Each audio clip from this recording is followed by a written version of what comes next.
Hello, this is Demon Phoenix with a Witcher 3 video, this time a Vicious Vampire Vitality build. Now this build is focused around using the Tesham Mutna and Hen Gaidth armours, and it uses all 6 parts of the set so that you restore vitality when you kill an opponent. It's also leaves it as a heavy set of armour so that we can have as much vitality as possible, and using the Invigoration enchantment on both swords to convert that to damage when we're at max health and do as much damage as possible with Invigoration. We also use some alchemy skills to do that as well. We've got the Retribution on the armour just to try something a little bit different, and that has a 30% chance of inflicting damage back on the enemy, and it fits in with the vitality theme. And we've got 6 greater glyphs of mending on the rest of the armour, and we're using the full Tesham Mutna set as we said before. The swords are the Tesham Mutna steel sword and the Erendite. The set has some pretty good resistances. You get a set of this from Blood and Wine, and there is also a slightly better version of it if you take a specific quest. So for the actual build, we've got all of the strong attack abilities right down to Rend and Sunder armor, and then we've also got the adrenaline tree ones as well, right down to Razor Focus. The build is mostly focused around alchemy skills, so you've got Tissue Transmutation to boost your vitality by 1000 for each decoction we're using, and Protective Coating to reduce the amount of damage that you actually take. Now this uses some slightly different skills that we don't always have in the build. It has 5 points in Refreshment, and what that does is every time you use a potion it restores 25% of your maximum health. Now with fast metabolism, the toxicity from using potions will go down really quickly, so you can quickly use potions when you're at maximum health, and that 25% that Refreshment gives will be converted to damage. We've left everything as heavy armor pieces, and we've got Bear Skull techniques so that you get an extra vitality bonus and strong attack damage. For the last lot we've got either Gourmet so that you can have food regeneration, which will also be converted to extra damage, or you can use Killing Spree. And there is a third option, which is Metabolic Control, which we'll cover in just a minute. The Ekimmara Decoction is one of the main ones we're using that converts damage into health, and again that'll go towards Invigoration. And the Warthog Decoction's used because we do have heightened tolerance on this build, so the potions won't be hurting us because we need that in order to stop the potion toxicity from hurting us, which prevents Invigoration and Warthog Decoction from working. For the last decoction, you're using something a little different, again with the vitality theme, the Nightwraith Decoction, but you can also use the Gravehag Decoction, and they change the vitality that you've got can use. And then we've got Thunderbolt and the Superior Full Moon Potion to further increase your damage and vitality respectively. Now you can see there that the potion toxicity from those 2 potions is gone already, so you can use as many potions as you want. You just can use them in combat, and when you're at full health, because of the Invigoration enchantment, that 25% damage from Refreshment will be converted to extra damage on your sword.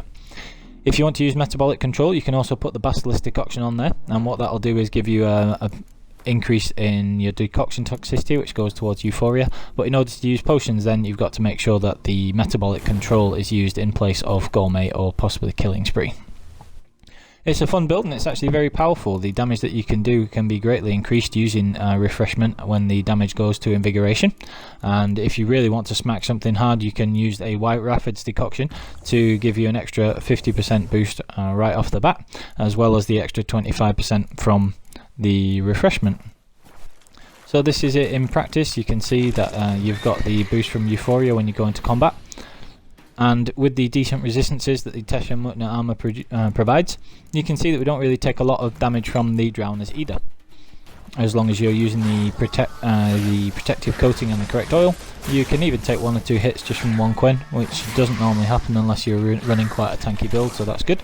And you can see the green flash from the purple flash is when you're using the Retribution enchantment, and the green flash is the health you get back for killing an enemy. This is just a quick demonstration here of the damage that you can get from the Refreshment when it converts the healing to be damage using the Invigoration.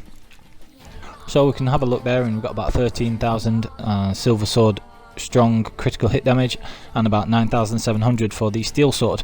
But when you use the potions with the sword drawn, which has the Invigoration enchantment on it, that extra damage is converted, and you can see there that's gone up to 21,000 for the Silver Sword critical hit strong damage, or to about 13,000 for the Steel Sword. So it's quite a large damage increase, and you can use that whenever you want. It also means that the build has plenty of healing, because if you do take any damage, you can just pop a potion, and particularly if it's Swallow, it gives you an immediate 25%. and then the swallow will carry on healing you after that as well. So if you ever need a quick damage boost for a single hit, you can just use one of those potions and have the damage converted. With it being a heavy armour set, you don't have much sign usage at all because you don't have a lot of stamina regeneration, but because we do have potions available, you can use the superior Tawny Owl as well. You can see there I had that in one of the item slots. So again, this is just showing the damage. If you use a third potion, it's not going to make any difference because you're already at the maximum 50% of converted damage. Invigoration only gives you up to 50% extra. So again, you can see there you get the damage back from when you're killing things with the green flash, and that's the armor bonus. When you're fighting single enemies, you have pretty decent resistance to damage and things like that, and again you can just use your heavy attacks, dodge around, and the only sign you'd really be using is Quen, and maybe making a little bit of use of Erden here as well. Although if you wanted to burn things, you do have good sign intensity because the mutations used is Euphoria. And Euphoria is just really powerful for all the builds because the toxicity gives you extra sword damage and extra sign intensity at the same time, which is why it's the best mutation by far. So you can see as we're fighting here, it's the same thing. If you are using the Invigoration enchantment, you get the damage bonus, but only if you use that damage bonus to hit the enemy before you take any damage. Because the enemy just hit me there, you can see that I've lost some health, and the boost that we did have from Invigoration no longer applies.